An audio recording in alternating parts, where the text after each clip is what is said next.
जब treatment surgery वगैरह हो जाती है तो क्या दोबारा होने के चांसेस रहते हैं? हम लोग सारे पेशेंट्स जिनको सिरोसिस है या एंड स्टेज लिवर डिजीज़ है, हम लोग एवरी 6 मंथली उनको स्क्रीन करते हैं and liver disease is there which is moderate to advanced stage में। एक बार जब ट्यूमर डिटेक्ट हो जाता है उसके बाद जब ट्रीटमेंट सर्जरी वगैरह हो जाती है तो क्या दोबारा होने के चांसेस रहते हैं? यस। और लीवर कैंसर की अगर बात करें, जो ट्यूमर जैसे आपने बताया कैंसरस वाला होता है, तो वो कितना डेंजरस हो सकता है?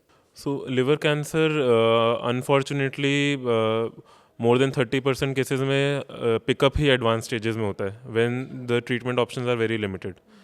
And but the good thing is that कि it will usually develop in patients जिसको अंडरलाइंग सिरोसिस है या एंड स्टेज लिवर डिजीज़ है, so then we have an opportunity of screening. हम लोग सारे पेशेंट्स जिनको सिरोसिस है या एंड स्टेज लिवर डिजीज़ है, हम लोग एवरी 6 मंथली उनको स्क्रीन करते हैं टू पिकअप लिवर कैंसर, क्योंकि they are at a very high risk of developing liver cancer as compare to the normal healthy population.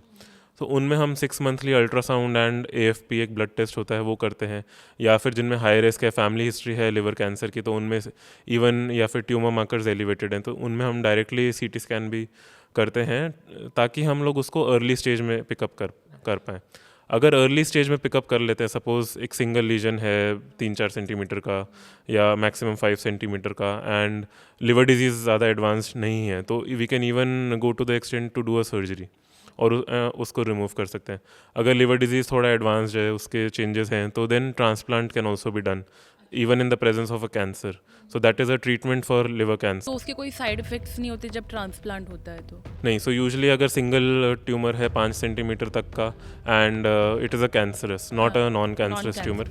So cancer, liver cancer है जिसको hepatocellular carcinoma बोलते हैं, वो है और सिर्फ लिवर तक सीमित है, बाहर कहीं नहीं गया है and liver disease is there which is moderate to advanced stage में, तो उसमें transplant is the treatment of choice.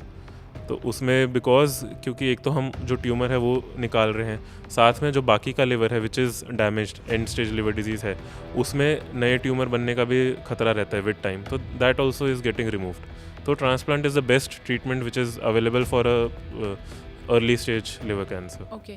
और एक बार जब ट्यूमर डिटेक्ट हो जाता है उसके बाद जब ट्रीटमेंट सर्जरी वगैरह हो जाती है तो क्या दोबारा होने के चांसेस रहते हैं? Yes.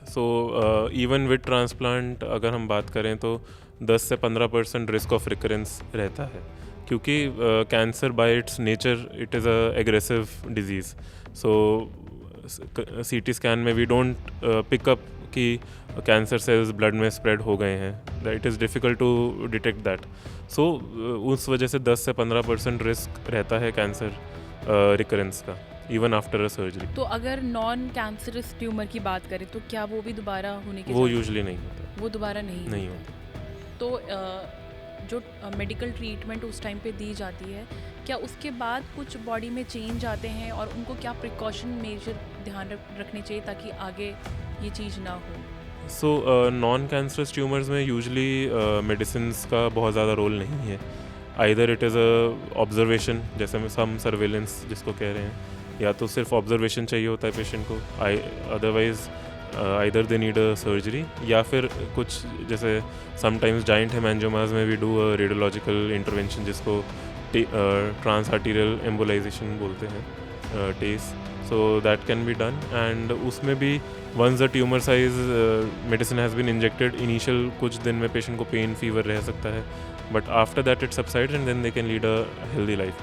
But we do imaging on follow up to see the response महीने भर बाद कि ट्रीटमेंट का कैसा रिस्पॉन्स है, कोई रिकरेंस तो नहीं हुआ है, देन 6 मंथ्स बाद again we check for recurrence.